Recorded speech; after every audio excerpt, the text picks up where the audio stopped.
ज़रूरी नहीं कि दुनिया में हर इंसान मशहूर हो, फेमस हो, उसको शोहरत मिले, वो कामयाब तरीन इंसान हो, उसके अंदर बहुत कॉन्फिडेंस हो। लेकिन कुछ लोग इसके बरक्स फेमस भी होते हैं, कॉन्फिडेंस भी होता है, कामयाब भी होते हैं।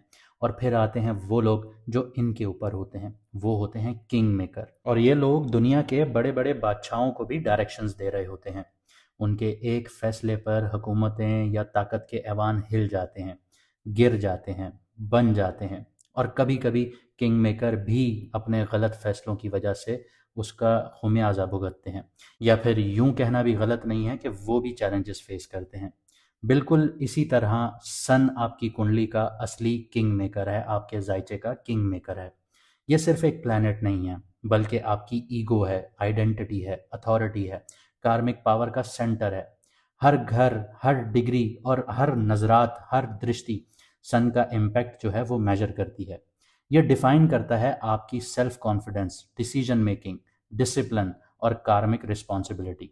लेकिन यहाँ ध्यान ये रखना ज़रूरी है कि सन साइन से कुंडलियाँ नहीं देखी जाती, सन साइन से जायचे नहीं देखे जाते। ये सिर्फ एक रेफरेंस होता है रियल पावर का और इन्फ्लुएंस का, कि सन आपकी कुंडली में आपके जायचे में किस घर में बैठा है, कौन से नक्षत्र में बैठा है, कंजंक्शन किसके साथ है। और फिर इसकी महादशा या अंतरदशा, या फिर इसके आगे लेयर पर हम चले जाएं तो एक डीप, ये आपको दुनिया में आपका आने का मकसद बता देता है। अब ज़रूरी नहीं है कि ज़िंदगी में हर कोई डॉक्टर बने, इंजीनियर बने और वो कामयाब हो। काफ़ी इंजीनियर्स हैं जो इंजीनियर बन के भी नौकरी हासिल नहीं कर पा रहे। काफ़ी डॉक्टर हैं जो डॉक्टर बन के भी कामयाब नहीं हैं। तो सन बताता है कि आपकी लाइफ का मकसद क्या है। जिस तरह कुरान पाक में अल्लाह पाक फरमाते हैं कि तुम्हें लगता है कि मैंने तुम्हें बेमकसद पैदा किया है, तो सन यहाँ पे वही डायरेक्शन बताता है कि आपको किस तरफ आगे बढ़ना है और आपको वहीं पर फेम मिलेगी। आपने ऐसे भी कई लोग देखे होंगे कि जो डिग्रियां तो पूरी कर लेते हैं लेकिन उस फील्ड में वापस जॉब नहीं करते, फिर वो दूसरी फील्ड में जाके जॉब करते हैं और उनको वहाँ पे फेम भी मिलता है। लेकिन वो ज़िंदगी का वो हिस्सा क्रॉस कर चुके होते हैं जहाँ पे उनका प्राइम टाइम होता है। तो ये डायरेक्शन समझना बहुत ज़रूरी है कि आपकी कुंडली में सन कहाँ बैठा है। और जब सन पॉजिटिव हो तो इंसान में कॉन्फिडेंस होता है, क्लैरिटी होती है, लीडरशिप क्वालिटीज़ होती हैं, नेचुरली ये चीज़ें अनफोल्ड हो रही होती हैं। इसकी सबसे बड़ी मिसाल आप इमरान खान साहब को ले लीजिए। आप उनको देखिए कि उनके अंदर कॉन्फिडेंस भी है, क्लैरिटी भी है, लीडरशिप क्वालिटीज़ भी हैं, पॉजिटिव भी हैं। और उनकी जो लीडरशिप क्वालिटीज़ हैं वो वक्त के साथ साथ अनफोल्ड हुई। अब काफ़ी लोग इससे डिसएग्री भी करेंगे, लेकिन ये एक तल्ख हकीकत भी कह सकते हैं आप इसको। लेकिन अगर सन नेगेटिव है या नीच का बैठा हुआ है या नज़रात गलत बना रहा है, तो ईगो कॉन्फ्लिक्ट्स देगा, स्ट्रेस देगा, हेल्थ से रिलेटेड चैलेंजेस देगा, आंखों में सबसे ज़्यादा इसका इश्यूज आएंगे और कार्मिक टेस्टिंग भी फील होगी। और इंसान को अपने फैसलों का, अपनी रिस्पॉन्सिबिलिटीज़ का टेस्ट भी देना पड़ता है। अब बात करते हैं कि सन की जो करंट जर्नी है या करंट उसका जो सफ़र रहा है जनवरी से लेके अब मार्च में जो उसका ट्रांजिट है उस पर बात करते हैं।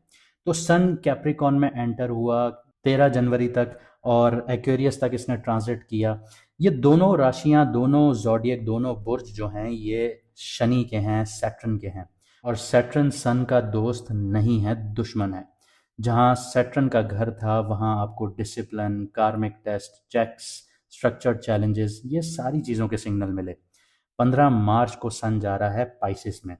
वहाँ अब जिस घरों से निकला है उसका मालिक बैठा हुआ है, यानी सैटर्न खुद बैठा हुआ है, उसके साथ कंजंक्शन हो रही है। एस्ट्रोलॉजी में ये टेस्टिंग पीरियड है। रिस्पॉन्सिबिलिटीज आएंगी, सब्र दिखाना पड़ेगा, कार्मिक लेसन्स होंगे, ये सारी चीज़ें हाईलाइट होंगी।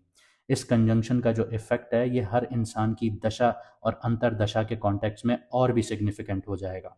यानी आसान लफ्ज़ों में कि अगर आपको महादशा या अंतरदशा सन की चल रही है तो यहाँ पे अब बहुत इम्पॉर्टेंट रोल सन का आपकी ज़िंदगी पर हो जाएगा। और जिन लोगों की दशा या अंतरदशा सन की नहीं चल रही उनके ऊपर भी इम्पैक्ट आएगा, लेकिन माइल्ड आएगा, लेकिन आएगा ज़रूर। तो career, relationship, health, decision making ये डायरेक्टली इफेक्ट होंगी। ये टाइमिंग सिर्फ एक एस्ट्रोनॉमिकल फिनोमिना नहीं है, ये आपके पर्सनल कार्मिक रोड मैप का एक चेक पॉइंट है जहाँ पे रुक कर आपने समझना है।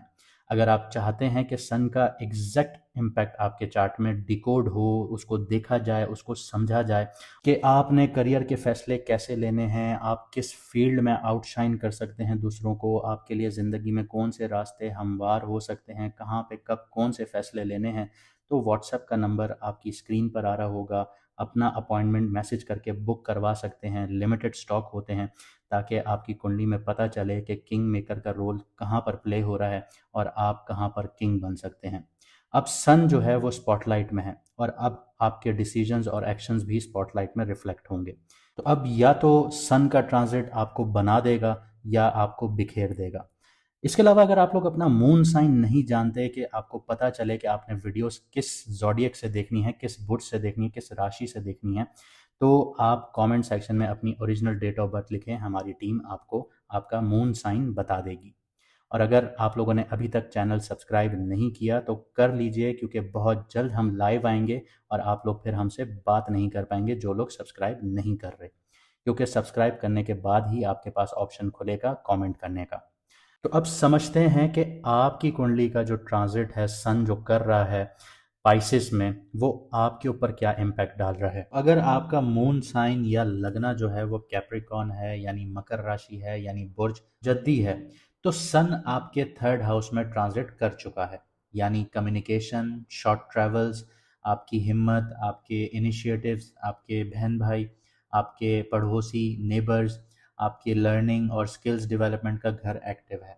यानी कम्युनिकेशन और एक्शन का जोन हाईली एक्टिवेट हो जाता है। क्यों? इसकी वजह, क्योंकि सैटर्न पहले से यहाँ है। अब यहाँ पे जो सन है वो आपके 8th हाउस का लॉर्ड है, यानी 8वें घर का मालिक है। 8वां घर किस चीज़ का है? 8वां घर ट्रांसफॉर्मेशंस का है।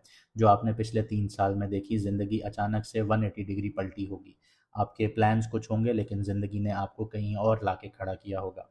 शेयर्ड रिसोर्सेज का है, यानी पिछले 2.5 साल में अगर आप मैरिड थे, आपने अपने पार्टनर के साथ रिसोर्सेज को बहुत ज़्यादा वे में जाके शेयर किया होगा। इन लॉज से आपको कुछ मिला होगा, आपने इन लॉज को कुछ दिया होगा, तो शेयर्ड रिसोर्सेज यहाँ पे चले होंगे। इनहेरिटेंस के मामला थे तो पिछले 3 साल वो अटक गए होंगे, तो ये इनहेरिटेंस का भी घर है।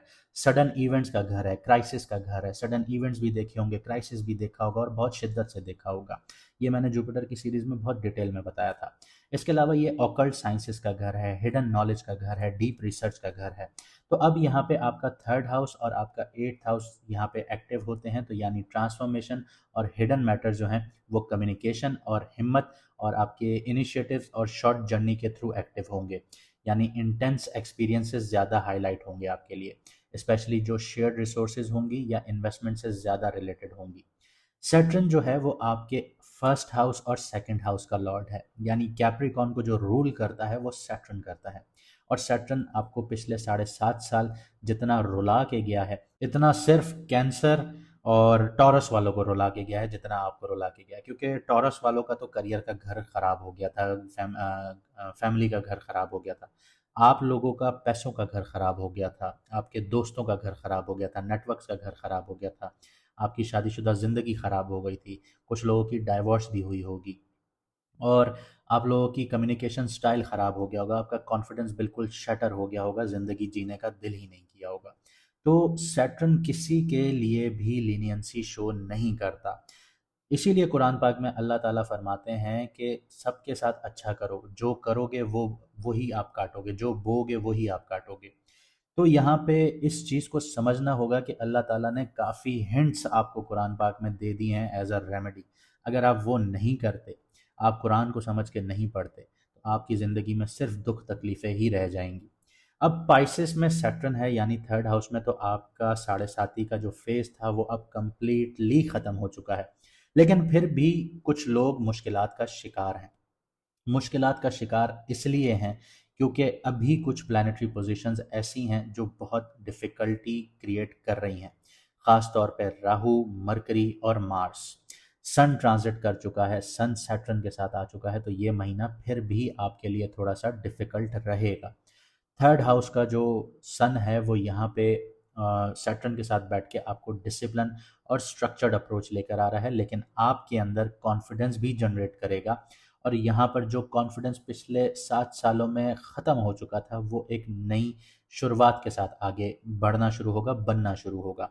लेकिन यहाँ पे एक चीज़ याद रखिएगा कि कॉन्फिडेंस बनना बहुत अच्छी बात है, लेकिन जहाँ ईगो आया, जहाँ पे अथॉरिटी आपने शो करने की कोशिश की, वहीं सैटर्न आपको दोबारा डिसिप्लिन करेगा, जैसे 7.5 साल पहले किया। यहाँ पे कम्युनिकेशन में रिस्पॉन्सिबिलिटीज़ और आपको सब्र बनाना होगा, और कोई भी आप चीज़ प्लान कर रहे हैं उनमें ये सारी चीज़ें डिमांड होंगी।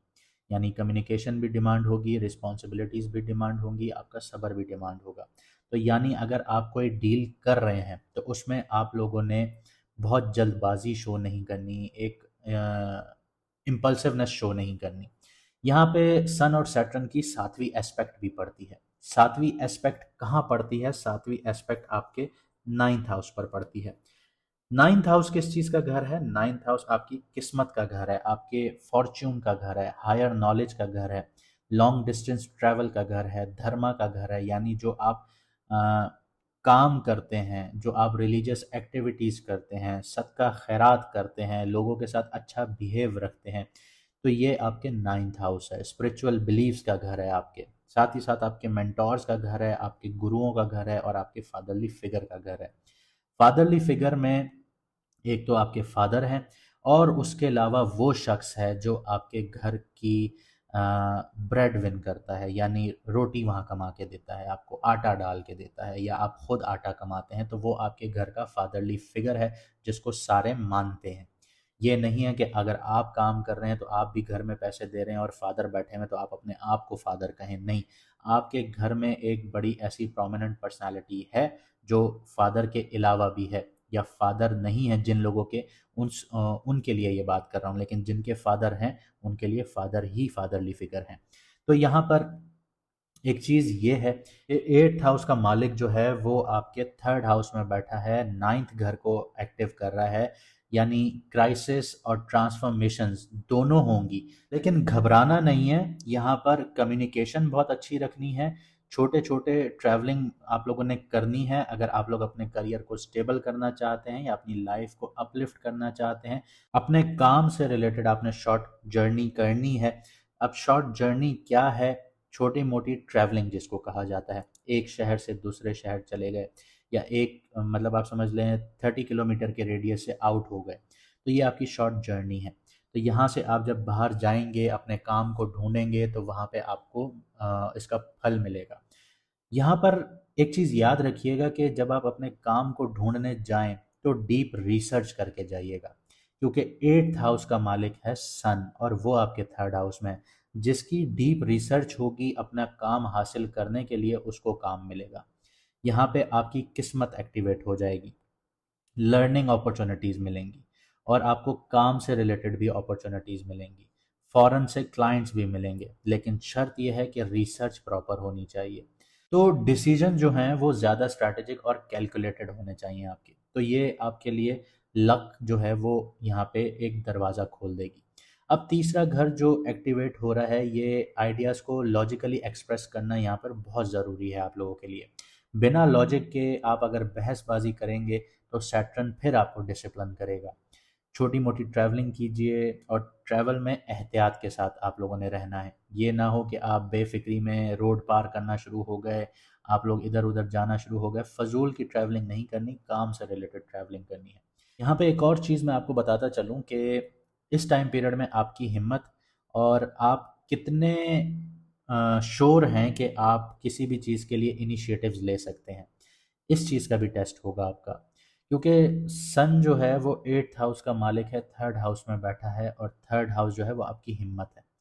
तो फाइनेंशियली भी यहाँ पे आपको चीज़ें एक्टिव होती हुई नज़र आएंगी, आपके इनहेरिटेंस के मामला भी एक्टिव होते हुए नज़र आएंगे। आपकी शेयर्ड रिसोर्सेज पर सडन या इंटेंस डेवलपमेंट देखने को मिलेगी। अब शेयर्ड रिसोर्सेज क्या हैं? कि जो अपने पार्टनर के साथ आप लोग शेयर करते हैं। अगर आप लोग मैरिड हैं तो यहाँ पर वो देखने को मिलेंगे, या अगर आप लोग फैमिली के साथ करते हैं तो वो भी आपको देखने को मिलेंगे। उनमें इंटेंस डेवलपमेंट्स देखने को मिलेंगी। या तो ये नेगेटिव हो जाएंगी, या तो एकदम से पॉजिटिव हो जाएंगी, क्योंकि जो एट्थ हाउस है वो सडन अप्स एंड डाउन्स का है। ट्रांसफॉर्मेशन होगी, आपके नए नए फैसले आपकी ज़िंदगी को अब ट्रांसफॉर्म करेंगे। क्राइसिस सिचुएशंस आएंगी अगर आपकी कम्युनिकेशन सही नहीं होगी, और डिसीजन मेकिंग जो होगी उस पर बहुत ज़्यादा प्रेशर होगा। यहाँ पे आपका जो स्ट्रैटेजिक थिंकिंग है और कैलकुलेटेड रिस्क हैं, ये बहुत ज़्यादा इंपॉर्टेंट है आपके लिए। हायर नॉलेज, एजुकेशन ये हासिल कीजिए, लॉन्ग डिस्टेंस अपॉर्चुनिटीज़ आपके लिए खुलेंगी, यानी फ़ॉरेन से आपको क्लाइंट्स भी मिल सकते हैं अगर आप लोग जॉब कर रहे हैं, बिजनेस कर रहे हैं, और फ़ॉरेन में आपको अपॉर्चुनिटीज़ भी मिलेंगी। इसके अलावा आप लोगों की धार्मिक या फिलोसफिकल लर्निंग में प्रोग्रेस हो सकती है। अब धार्मिक क्या है? धार्मिक ये है कि अगर आप दीन को फॉलो करते हैं या आप अपने धर्म को फॉलो करते हैं तो उसमें अब आपको लर्निंग में एक प्रोग्रेस मिलेगी, समझ में आना शुरू होगा कि जो मैं एक ब्लाइंडली ट्रस्ट कर रहा था चीज़ों पे या किसी की बातों पे, तो आपको वो पढ़कर उनको समझकर जब आप आगे बढ़ेंगे तो वहाँ पर आपका एक प्रोग्रेसिव फेज़ एक्टिव हो जाएगा, जहाँ पे आप बहुत कुछ सीखेंगे। लेकिन नाइन्थ हाउस में एक और चीज़ भी है, मैं आपको समझाता चलूँ कि आप लोगों ने लोगों के साथ जो आपका बर्ताव है, आपका बिहेवियर है, वो बहुत अच्छा रखना है। आपने लोगों से दुआएं लेनी है, क्योंकि नाइन्थ हाउस किसी भी कुंडली में अगर डैमेज हो जाए तो वो इंसान सारी ज़िंदगी कुछ भी कर ले, उसको सुकून, पैसा, एक जो लाइफ कहते हैं ना कि लग्जरी लाइफ या बेपनाह पैसा, वो नहीं मिलता। वो हमेशा सिर्फ हैंड टू माउथ ही रहता है। तो यहाँ पे आपको समझना होगा कि आपको अपना नाइन्थ हाउस एक्टिव करना है। जैसे मौला अली ने कहा था कि नेकी करो और दरिया में डालो।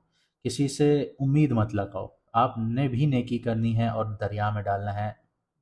पूछना नहीं है, मुड़ के देखना नहीं है कि यार ये बंदा मेरे लिए क्यों नहीं कर रहा, मैंने इसके लिए इतना किया। आपकी ज़िंदगी में ये पिछले ढाई 3 साल 4 साल ये वाली फेज़ आए होंगे कि आपने लोगों के लिए किया होगा, लेकिन जब आपको ज़रूरत पड़ी होगी तो लोगों ने आपको पूछा तक नहीं होगा। तो लोग नहीं पूछते, ये चीज़ एक हकीकत है, दुनिया की तल्ख़ हकीकत है। तो आपको भी समझना होगा कि आप जो नेकी कर रहे हैं वो एक तो आप अपने लिए कर रहे हैं और एक आप अल्लाह के लिए कर रहे हैं कि अल्लाह आपसे राज़ी हो। तो जब आप जिस ज़ात के लिए कर रहे हैं तो फिर आप लोगों से उम्मीद ना लगाएं, अपने आप पर तवज्जो दें। इसके अलावा सन जो है वो यहाँ पे कॉन्फिडेंस, लीडरशिप और अथॉरिटी देता है। सैटर्न जो है वो यहाँ पे सब्र मांगता है, डिसिप्लिन मांगता है, कार्मिक रिस्पॉन्सिबिलिटीज़ देता है। यहाँ पे आपको अपना कॉन्फिडेंस बिल्ड करने में मदद करता है। तो कैप्रिकॉन वाले अपनी कम्युनिकेशन स्किल्स बेहतर करें, अपनी हिम्मत पर काम करें, डिसीजन मेकिंग में मेच्योरिटी लेकर आएँ। यहाँ पे ये चीज़ें एक्टिव भी हैं। क्राइसिस और चैलेंजेस का प्रैक्टिकल सॉल्यूशन सीखिए। हमेशा वही बंदा कामयाब होता है जो क्राइसिस में और चैलेंजेस में प्रैक्टिकल सॉल्यूशंस निकाल कर लेकर आता है। तो कुछ एडवाइजेस फिर आपको दे देता हूँ। कम्युनिकेशन और शॉर्ट जर्नी में केयरफुल रहिएगा। Shared resources, financial planning properly manage कीजिएगा। स्ट्रैटेजिक डिसीजंस लीजिएगा, इम्पल्सिव नहीं होइएगा। सब्र रखिएगा और डिसिप्लिन मेंटेन कीजिएगा। बहुत माजरत, वीडियो बहुत लंबी हो गई, लेकिन ये जो पीरियड है ये आपकी ट्रांसफॉर्मेशन के साथ लर्निंग और कम्युनिकेशन स्किल्स की ग्रोथ लेकर आएगा। तो उम्मीद करता हूँ आपको ये कॉम्प्लेक्स सिस्टम समझ में आया होगा और आप अपनी ज़िंदगी के फैसले सोच समझ कर लेंगे और समझेंगे चीज़ों को। और अगर आपको हमारी मेहनत पसंद आई तो वीडियो को लाइक शेयर ज़रूर कीजिएगा, कमेंट सेक्शन में अपनी राय ज़रूर दीजिएगा और चैनल को सब्सक्राइब करना मत भूलिएगा अगर आप हमारी लाइव ज्वाइन करना चाहते हैं। मुझे दीजिए यहाँ से इजाज़त, मिलते हैं अगली वीडियो में सितारों के सफ़र पर।